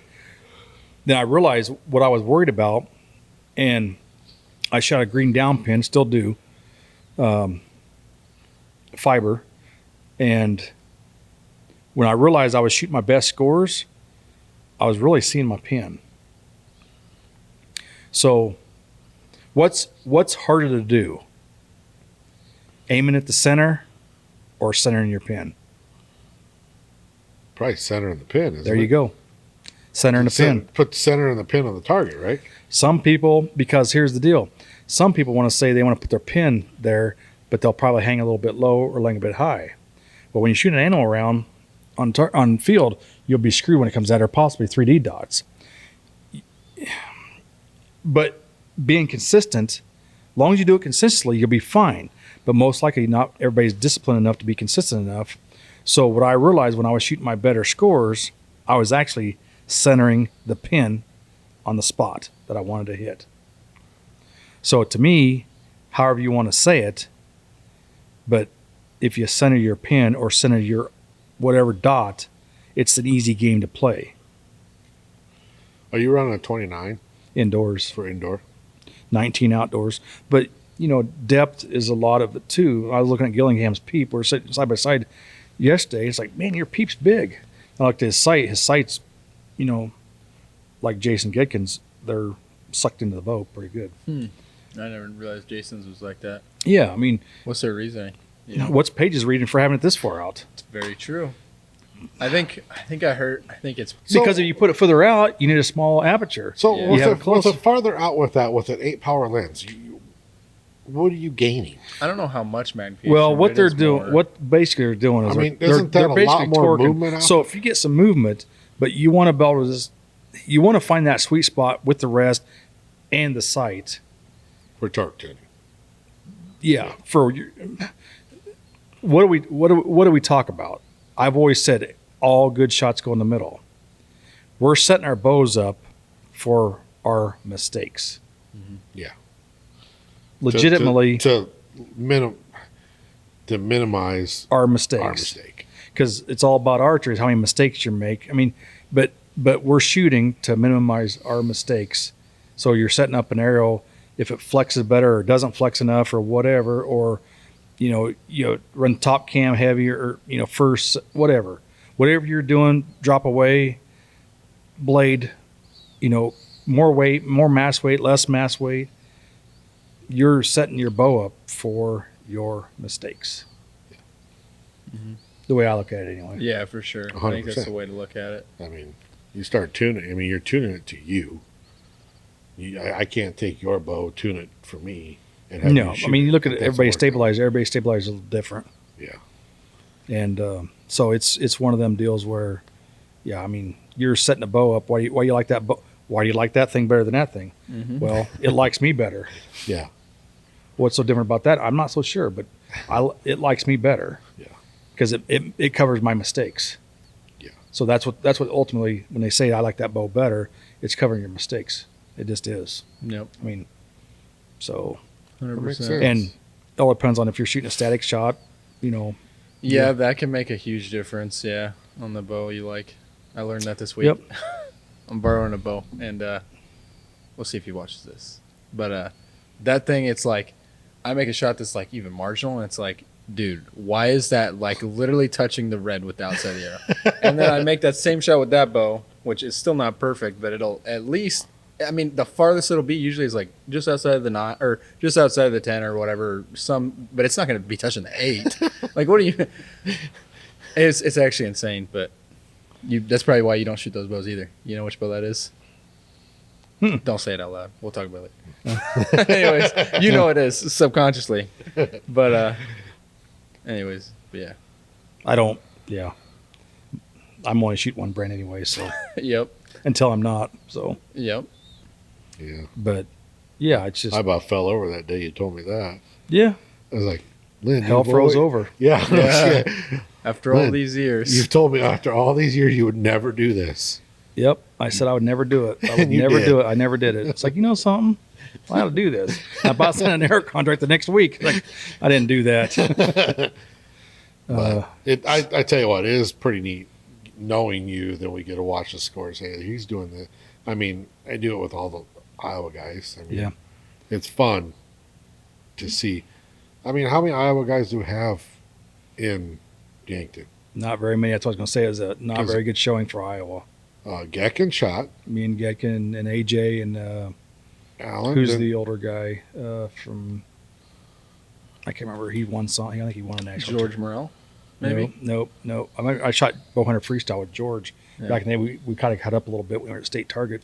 Nice. No, it was. I think there was only 4 or 5 of us I'm aware of. Well, out of the 75% of you were on the podium. Yeah, that's true. We have a good ratio. Well, Gecken was on the podium. I guess it's our cup of tea. That's why we're there. Yeah, Yeah. I mean, We naturally go to our So- strong points. with that being said, do you think we were talking about this? How being in the Midwest, we 3D wise, we usually have a fairly good showing at some of the national 3Ds Mm-hmm. for places and what. Well, it's easier to jump in a car with a bunch of guys But I'm saying, like, and go shoot. we have a certain window to go shoot, weather wise. Oh yeah. How? I mean, I don't think state wise we don't have our archers in the state are fairly decent. Yeah. I mean, I don't think we could probably beat other states pretty soundly. Yeah. Because I know at one point in time a few years ago, I was kidding somebody in Nebraska, and we got. I mean, you bring all the shooters out. Even, we actually got a shooter. Roger Wilson used to hang out with Cale quite a bit. You probably heard that name. Has he showed up here at all? One time, his son has been shooting here. Oh a my little gosh! bit. Now I Just feel old. Shooting bow hunter and his So bow. I mean, he's made the shoot off 3 times. in Vegas. Yeah, we found that out. Yeah. We did not know that. Well, We're oh, yeah. sitting right here. He goes, So- Well, Cale was one of them cool Well- kids over here. This hinge, like, man, who needs them damn releases? Like, give me my fingers on my tab. Yeah, he's one of those. No, he was all in the back tension and stuff Oh, like okay. that. It's like I was in the bow hunter. It's like you freaks, He fancy people with them releases. he walked in and he just like walked past because his son was already out here shooting, and then Mark was like, "Hey, did you know that guy made the Vegas shoot off?" I think you just said he just made the Vegas shoot off, and I was Yeah. like, "Huh?" Yeah. And he's like, "Yeah, he just lives in Altoona, like doesn't shoot anymore." And I was like, "What?" And then he ended up coming up there, and we talked to him, and he made the shoot off 3 times, Yep. and he got second 1 time.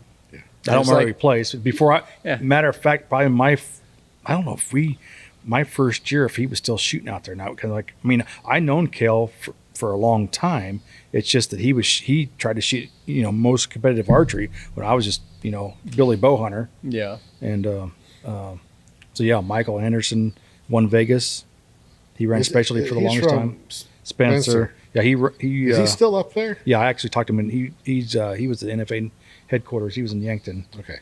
So yeah, Michael used to be a hell of a shooter.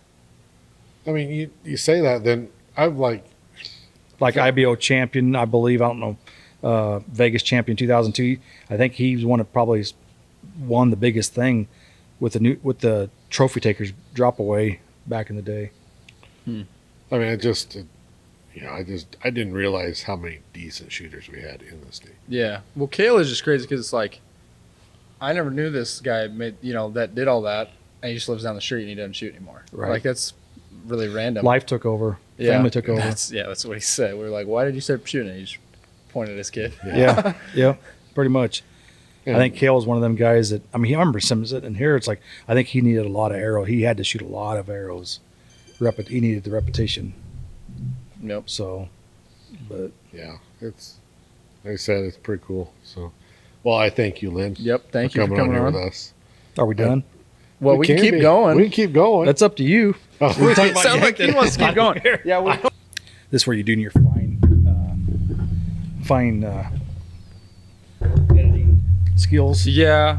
It's really good that we don't have two cameras. I would prefer two cameras, but holy shit, that is like triples the editing time. Probably I couldn't even quadruples. stand to do that. We talk about, the old Indians, somebody had to make campfire, somebody has to do this. I'm the hunter. I'll do the gutting. I'm not going to be camp bitch or anything like that. I'm Bitch. That's funny. yeah. Oh my god. I got to be the hunter Oh my god. because everything else would drive me. That's what you're doing. It would drive me freaking crazy. Yeah. Adam's gonna have to start doing it. No, I'm kidding. yeah, yeah, shit. Yeah, but some people are very good at it. Roland's really good at it. Yeah. If you're good at it, well, go back to your natural and be good at it. Well, that's what sucks. Yeah. It's not me. I prefer to be better at archery than shit. But yeah, so Yankton. So let's talk about first. Go to Classic first. So you qualified with a, 594. which is really solid. That's a Well- solid really score. solid. Yeah, we started out 40 yards. Don't know how many X's, but I cleaned 40 yards. And we moved the sight to 50, pushed the target back. And I'm pretty sure the first arrow out of the bow was a 9. It's like, you got to be freaking kidding me. So then I shot a clean end, and then the next end, because there's 4 ends at each yardage. So I believe it was the next end. I dropped 3 arrows, and that one end at 50 yards. That's And pretty tough. Yeah. Well, I knew I dropped 1, but I got down there, it's like, they're just out. They had to cut on the state 122 easy. Yeah. Yeah. They're just barely out of that 92. It's like, you got to be freaking kidding me. Now I'm down 4, and that's when we switched. Because you shoot 40, then half the ends at 50, then you switch. And once we switched, I went back to top because I want to shoot the longer range at a heart, because I always try to run down there and shoot the bottom at 40. And then when I get to 60, when I bring my bow down, I don't have to go clear down to the bottom at the longer ranges. Yep. Yeah. Same. So anyway, cleaned the rest of 50, and then I am dropping 2 arrows at 60. Which is really solid. Yeah, 2 so I arrows. shot 18 out of, and I had a pretty good X count, 34, I think. That is really good. So yeah. So that put me at the number 1 seed. And then the next morning we get up and go outside, and it was windy. And what's so funny about this, I don't think I told you guys off the camera, is that I told you that I brought my hunt release, my thumb release. I told you. Anyway, so we're shooting practice 50 yards. So I grabbed the punch-o-matic out, the thumb trigger, and shoot it back. Okay, it's hitting. Good enough. And it's pretty close because you got to realize I ordered a release, I shot a true ball also. I haven't shot a Scott. I shot a Scott since 05. That's right. You switched. Well, I've been going back and forth, Yeah. and I've been practicing pretty much all. And I thought I'm gonna grab this 3-finger. So at state target, I was going back between the Scott and the 3-finger large. That's why I struggled a little bit, because I was going back between releases on the ends. Yep. So up there, so I thought, something, I'm going to order a medium. So I ordered a medium. I started measuring my hand, and it's like, something, I think a medium will work better. So I brought a medium hinge, played with it for a few days, took it to Yankton, kept my Scots at home. Didn't even bring them with me, Really? really. So I grabbed the hunt release. Did they cry? I mean, they got to go everywhere. Them Scots have let me cash a lot of checks. I can tell you that. So anyway, so we get out there in the wind Saturday. So I'm feeling pretty good about shooting, but indoors and outdoors is totally different. And Do you have a different setup, bow? no, nope, same arrows, same everything. But as far as hitting left, hitting right, blah blah blah, my windage was off. Plus the wind, between the wind and the sun and lighting and stuff like that. There was many ends that I shot 3 arrows with the button and 2 arrows with the hinge. There was some I shot all with the hinge, one end. The next end I'd shoot them all with a button. So, and I didn't shoot very well, but I didn't shoot that bad. But when I was behind 7 to Gillingham after the first day, so which wasn't too bad since he is a master wind shooter. Yep. I mean, So it got me within reach. And then that, since I dilly dabbled around with the button, we get done with that. Now we got to go back and shoot the head-to-head stuff off the Dakota Classic on Saturday afternoon. So as soon as I get back indoors, I threw the thumb trigger back in the pouch and brought the hinge back out full time and made it to the gold medal match, and I didn't shoot all that bad. So shot a 146. yeah, Benton dropped 2, I dropped 4. So Yep. we for a both gold shot match. 50s. Yeah, we both shot 50s on the last end. Yeah. That's So solid. yeah, That's a good match. yeah, I mean, you get somebody that's pretty much won everything in the senior with Benton. It's you're shooting some against him experience. Nothing's going to rattle him for the most part. So not like the younger guys going through the brackets where you get behind or something like that and they get rattled a little bit. They think they're going to win, and then their dumpster fire starts. I didn't have any dumpster fires, so I was good. Didn't have a dumpster fire all weekend. That's Lynn's That's quote good. of the year: dumpster fire. Yeah, I had a dumpster fire in Vegas one year. Man, you're good. Yeah. So anyway, yeah. So we get done with the Dakota Classic. I lose the gold medal match. I take silver, take second, and bring home a check, or they'll send me a check, and then we get up the next morning and shoot the. Heard it was kind of foggy. They couldn't even see 60-yard targets. That's what I heard. Yeah. So they put us on hold for a while, and we finally got started practicing at 8:00. They usually start practice like at 6:30 or something like that, and yeah, it's pretty foggy. So it lifted off. It's a great day. It was a great day to shoot, but the problem is after shooting practice, I shot very well practice Thursday. I was blowing pins and knocks and everything off in practice indoors. So shot very well then, shot good qualifying round, except for that one end. I dropped half my points in that one end at 50, for the Dakota Classic.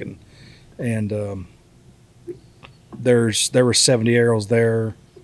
How many arrows on Thursday I shot.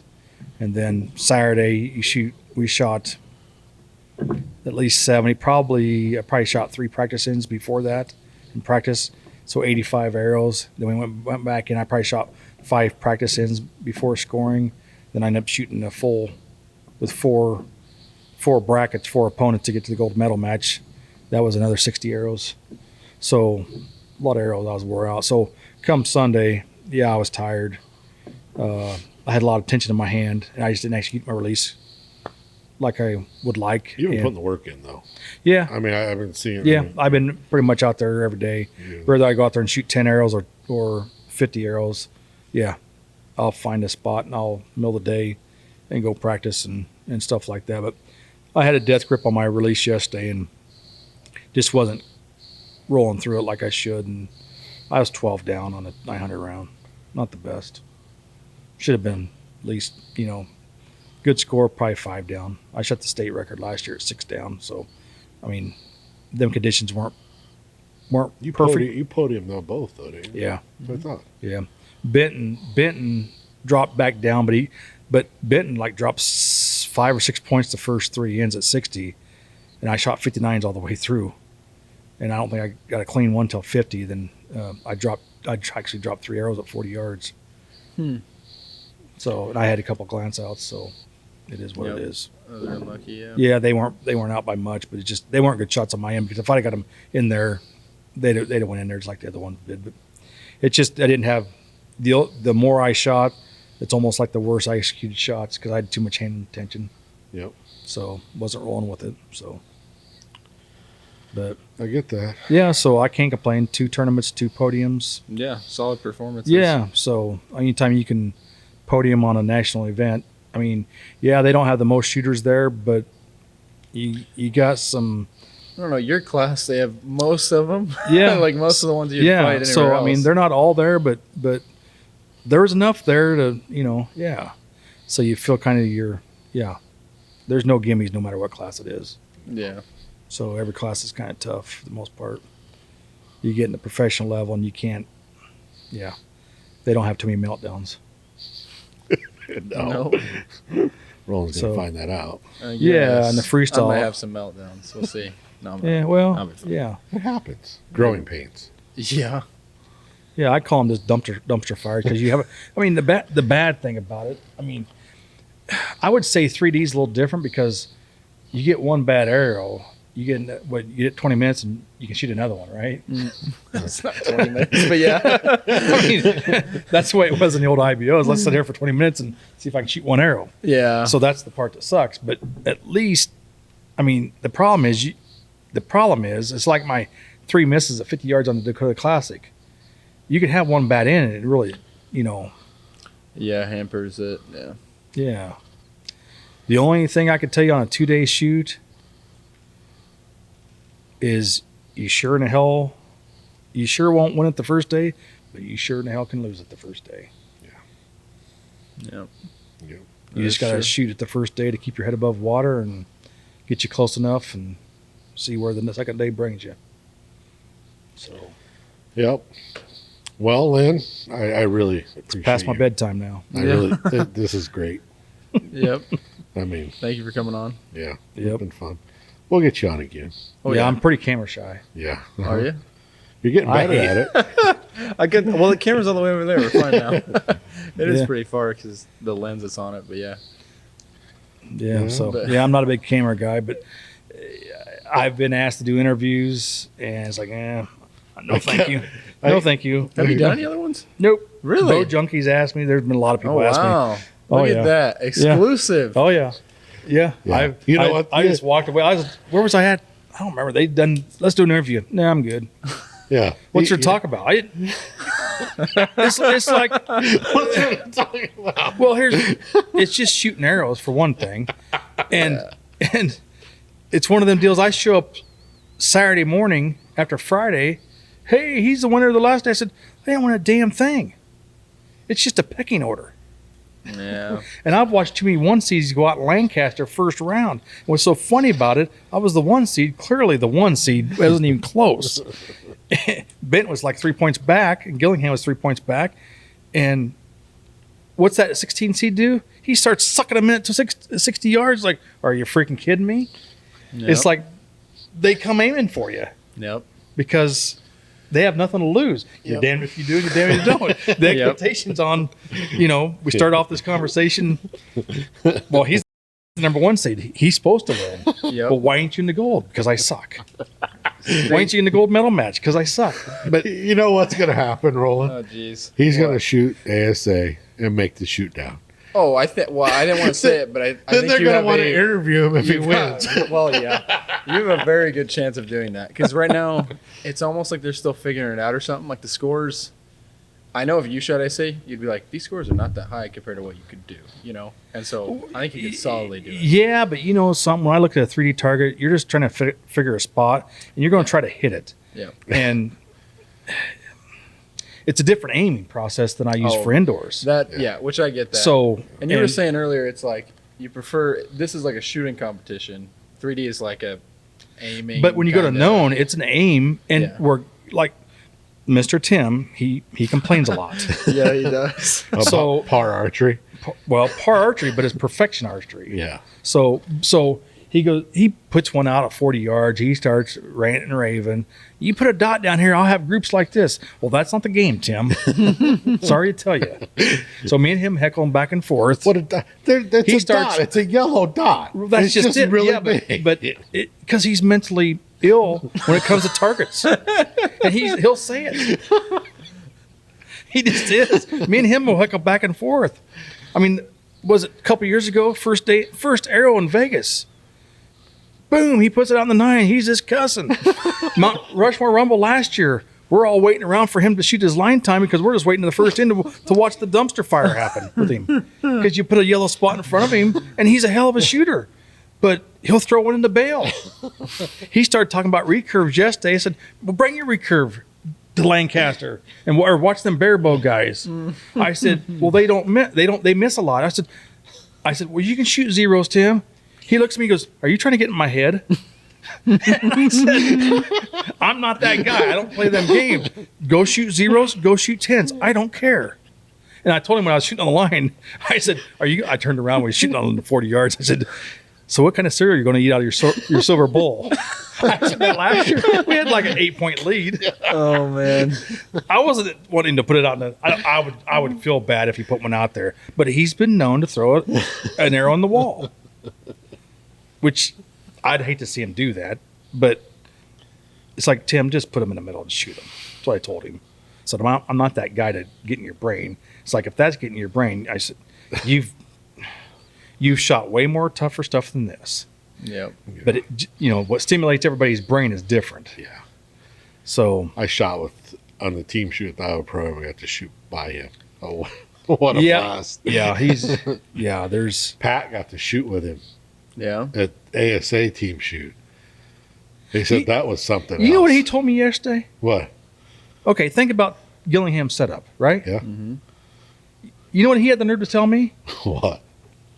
Lynn, your sidebar's out there a long ways. I shit you not. I got a 12-inch coming off. Yeah, I got to play. He hit my sidebar. It's like, Oh man. Tim, are you freaking kidding me? He's got R2D2 going up. He's got one black bar going up, one going down. Then he's got the sidebar over there. I'm sucked over on the right side of the lane. And man. you have the nerve to tell me, why do you have your sidebar? Well, fix your first axis. Don't put it out so far. Tim, I got a cant. And I'm trying to put it out there, so I put the bow straight up and down. Just move your first axis. It's like, okay, well, that's what I do. What? No, you don't. You got all this contraption back here. But he had the nerve to tell me that my sidebar was too far out. Are you freaking? Well, if you ever watch Real Wild and Dave Cousins back in the day, Yep. they had that airplane. That's where mine's at because it's just the way it feels. And, Yep. my bubbles, I don't have to sit there and go to get the bubble in the middle. Yeah. Yep. I hate it, but yeah. I wish I could put it straight back. Like Bridger's got his straight freaking back. Yep. I would love to see mine, somewhere, at least the same. I mean, I tell everybody, if you want to start something in position, start with parallel to your arm and go from there. Yeah. So I would love to have it parallel to my arm, but Now Bodie's doing that too. He has a kicked out bar, but yeah. yeah, so it's one of them deals where, yeah, he had the nerve to tell me that, That's hilarious. It's definitely Yeah. pretty interesting Yeah. comment. yeah, what do they call that? Pot calling the kettle black? Yeah. Something like that. Everybody tells me you get him started, he just doesn't stop. I got him started yesterday. Yep. But matter of fact, if you watch one of the interviews, you'll hear Cam Media say something to, how is that getting along with them other guys? If you listen to one of the interviews, I think it's what because we were heckling. So Tim, no one's forcing you to do here, and he spoke up. It's like his vendors are, or his sponsors are. No, they're not. He can go find something. He can go fly kites. Well, he's going to go shoot air rifles now. So he's going to Pennsylvania shoot another FITA round. But then, yeah, he had the nerve to tell me that my sidebar was out too far. Why do you? It's like, are you freaking kidding me? Paige and Tim both got the freaking airplane wings on, and I ordered an airplane wing. I haven't Did you? gotten it yet. Yeah. you From call the it one guy? unistrut. Yeah, I don't know. Bowtech special. C channel. Yeah, I don't even know. Yeah. Yep. Yeah, Yeah. I don't know if I'm allowed to shoot on a bow other than a Bowtech. I mean, that doesn't seem right. No. Well, something I think Keith Trail was harassing him last year. It's like we're gonna protest you, Tim. You're too wide in that 24-inch lane, so you better suck it in. So yeah, it's a lot of heckling going on. Well, Tim told me at the pro-am, he goes, but the Olympic archers, he's like shooting by them because when they draw, they come in. Oh yeah. I looked at Tim, huh? I mean, I get what they're doing, but have you seen your bow? Yeah. I mean, Yeah. He always says when we're explaining something down to the target, he goes, I'm a very logical person. No, you're a very emotional person. And he does more work. I mean, he loves archery. He loves the sport. There's no question about it. For what he does, there's no question about it. I mean, but to be in his brain for a day, I don't think so. Oh man. that'd be a difficult one to. For me, yeah, because I'm an ordered mind guy. I gotta go A, geez. B, C, D, 1, 2, 3, 4. I can't be doing this 1, 9, 3, 6. I can't be going back and forth. I gotta lay it down. You know, I mean that's man. that's. I mean, when you get a shot Yeah. sequence, you have to be ordered. Yeah. If you get out of them, because here's the deal: when you get to a national tournament or a big pressure situation, that's what you have to fall back on. Your sock sequence, that's what you need to think about. Is the string touching my nose where it's supposed to? Is the release touching wherever? Is my grip? So when you do that little mental checklist, when you're at full draw, what can't you be thinking about? You can't be thinking about missing when you're thinking about that stuff. Yep. So that's what you got to mentally think about, in my opinion. If you think about all that little stuff that you need to be doing and only concentrate on them little things and not getting away from that, you'll shoot a lot better. We're gonna end on Oh, that. so that's a good one to end on. We'll end on that. Like again. Yep, I'm out of here. If you're focused on the shot sequence, Tim can't get in your head. Yeah. Well, you can't think about, you can. I mean, Yeah. well, first of all, I will say this, because we were at Lancaster last year.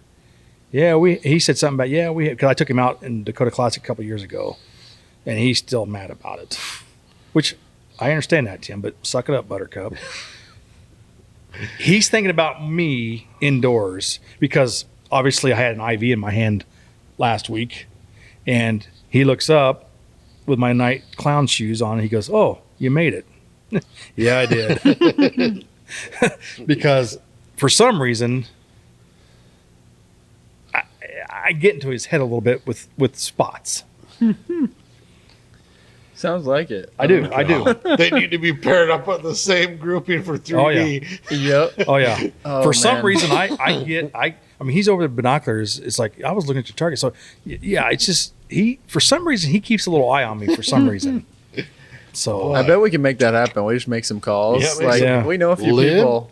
And Tim need to shoot on the same. Yep. I'm gonna need Group. Steve to go I to just his get that contacts. feeling that he worries about me more than I worry about him. Yep. So just because I come across that I don't shoot any 3D, so I come across as a spotty, Yep. and he does everything. So it probably drives him crazy. So if you would go to shoot 3D and I told him I might interrupt a 3D circuit.